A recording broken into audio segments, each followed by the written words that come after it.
Okay, hi UMAMU family. We're doing something really exciting today. We're tasting 6 vintages of Chardonnay, and I have with me today, with pleasure, my old lecturer. And I went to do a couple of his, actually about 3 of his courses in viticulture and winemaking, and it was a great introduction to the world of the wine industry, right? Back then, and it was brilliant. And then Lindsay helped consult with us for several years, and then now he produces his own brand, Cosmo Wines. So today we're going to look at 2018, 16, 15, 14, 12, and one from deep in the museum, 2008, which has been my all-time favorite. So let's see how it tastes today. And color-wise, we've got light yellow on the 18, and then you can see the next 4 are mid-yellow, and then the 2008 is deep yellow with a hint of Goldilocks. Okay. Oh my God, my video's falling over. Okay, I'm going to hold it with my left hand. Shall we go through it, Lindsay?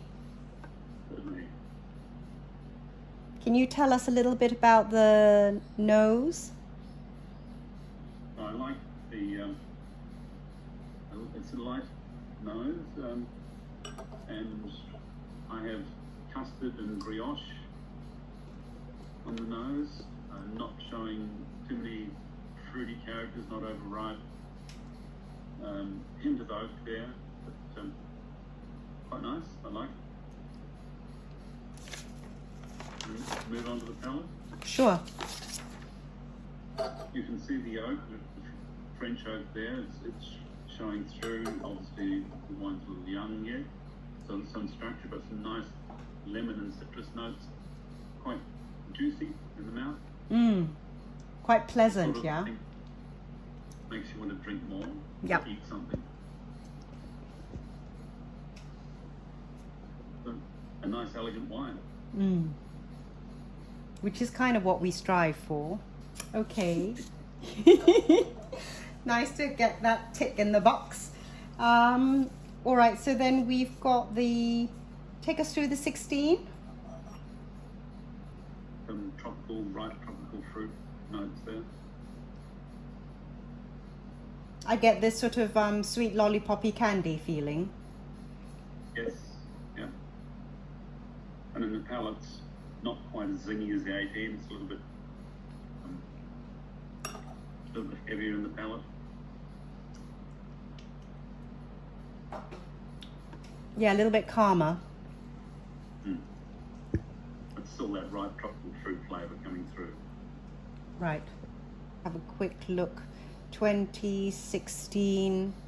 Well, you know, Degree Days was 1900, and Degree Days audience is basically a way of us measuring how warm a vintage is, how warm a season is, and like the warmest that we've got today is 2000 Degree Days, and the coolest we've got today is 1650, and the coolest vintage we've experienced while I've been at UMAMU is 2006, where that was that 1500 when I looked it up just now. So that's the coolest. So we've got like 500 degree day variants within the last 15-20 years.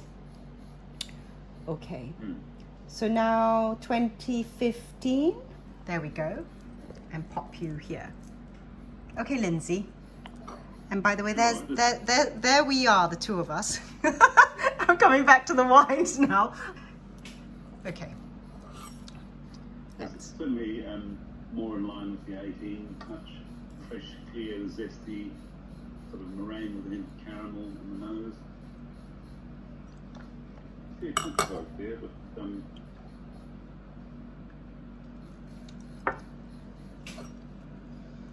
yeah, it's fresh and zingy, isn't it? And you can also see the oak on the palate, but it's still zesty and lemony and quite nice length. And juicy. What was the acid? pH 3.24. Can you just tell us a little bit about acid in a wine? So if your acidity is high, your pH is low, then you will tend to have much more of that juiciness. If there's too much acid, then the wines tend to be tart, particularly if you don't have the fruit character or depth of fruit to go with it. On the other hand, if you don't have enough acidity, then the wines tend to look a bit flat and fat, and they tend to be a little bit shorter. Okay. And you don't have the same clean freshness in the mouth. Okay. So that being the 15, which 15 was degree days 1650. Okay. So that's apparent, isn't it? Yes. Okay, and then let's see the 14.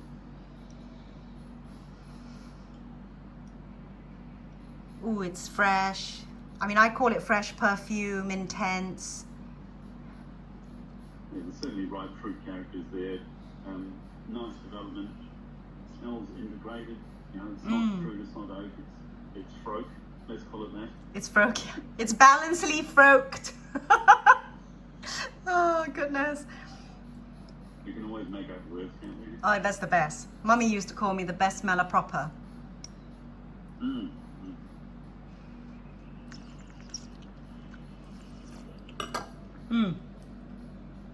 again, the palate is nice and juicy. Yeah.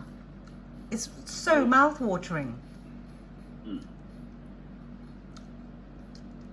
can see the oak, but it's not splintering in your mouth. You can see that it's still juicy. So great length. Yes, great length. And you're sort of like striving character-wise, I'd say. Really something very interesting. Yes. Okay. Where is that poached whiting? I don't know. Where's the what? The poached whiting? Yes. Did you go fishing today? Damn. That's something we got to do when we finally catch up in person. Okay, so then we actually had a 13 lined up, and so Lindsay's got a 13, but I've swapped it for a 12 because I decided it was going to be more interesting in the pack for the vertical. So I'm just going to take you through the 12. Appearance-wise, similar to the last 3. Nose-wise, I call it really zingy, and there's this sort of lively freshness to it. That's not just linear, but a bit rounded. Lindsay, what would you say from that? It is feeling, it feels, I'm like getting surround sound zinginess. and it's quite perfumed. It's beautiful. So you're almost using geometric terms to describe a palette and a structure. Well, yes, and with all my tasting notes, I've always veered much more in texture and length, and the acid's definitely there. And let me see, versus trying to describe, for example, the thing that comes to mind is trying to say blueberry when was the last time I ate a blueberry? I'm not sure I know what that tastes like. So I tend to go with something I find more approachable myself, which is the textures and the feelings of what the wine is trying to say to me. And in this case, what was 2012? Let me just check. Given that I didn't, I pulled this one out of a hat. What did we say with 2012, guys? Guys meaning me. I'm trying to find the degree days. Give me a second. Have I got that?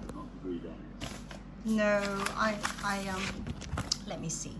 Okay, degree days 2012 in this chart. I mean, I've got the whole lot on Excel in the laptop, but the chart I have printed out actually shows 2012 as 2000 over-ish, And it's slightly different from the one from the XL, but this shows that it is a bit warmer, which is interesting, right? And harvest date would have been, let me just see, harvest date would be, 2012 is an interesting one. That was the 15th of Feb. We picked it. We also made a sparkling in 2012, Lindsay. That was the sparkling Chardonnay. So we picked the sparkling on the 14th, and then we picked this for the still wine on the 15th. So actually it's one of the youngest ones we've picked, and no wonder the acid's definitely coming through. And I need to hunt down the pH, and I'll put it in writing because I would have done the tasting already with you. It also, you said the alcohol was a little bit lower than the others as well. Oh yeah, I did, didn't I? So the alcohol is 12.8. Yeah, so it all makes sense actually, doesn't it? Yes. And actually that reminds me, interestingly, although it's a higher degree day year, but because of the acid, it reminds me of the 2006, which because of the lower degree year, we had much more acid because the acid didn't diminish with time, didn't get time to diminish, correct? Yes, yeah. Okay, gosh, I want to come and do another lesson with you. Okay, so then we've got the 2008. Lindsay, do you want to take us through that? Sure, it's certainly, I suppose, showing its age. It's a nice, rich yellow, so the colour's certainly developed. And interestingly, the pH is quite low compared to all the others, 3.17. So you're almost, well, I'm immediately thinking, that is going to be zingy. Yes. And on the nose, I get citrus peel with a bit of nutty and toastiness in behind. You carry on. I'm going to try and find the pH of the 2012 because Lindsay doesn't have that particular wine, so he can't test it because the rest he's been testing today. But I have the 2012 from. Well, I thought I did. I actually don't. I can't find it. Okay, I'll have to write it. I'll write it in. Anyway, any more about the 08? Let me just have a taste of it. Quite juicy, quite rich in flavour. Ooh. And it's structured, which is suggesting to me that I'd want to see it with some quite nice, rich protein, perhaps a good bit of roast duck or something like that. Because of the structure there to go with the fat of the meat. Yes. Yes, it is quite, I mean, I use the word heavy, but not heavy in the sense that it's dense. It's just concentrated. A bit more concentrated, right? Bit more solid, maybe, in terms of the lineup. And actually, it's interesting, you know, in the old days, we used to put the red seals on by hand. And this particular vintage, I wasn't there. And so Lorraine helped put it on. And so she's popped it there, which is, you know, its own unique positioning, whereas all the other vintages have it popped there in between, and it's just our red seal hallmark edition. And of course, you know, guys, it's Chardonnay, Margaret River Chardonnay, that brought my parents to Margaret River.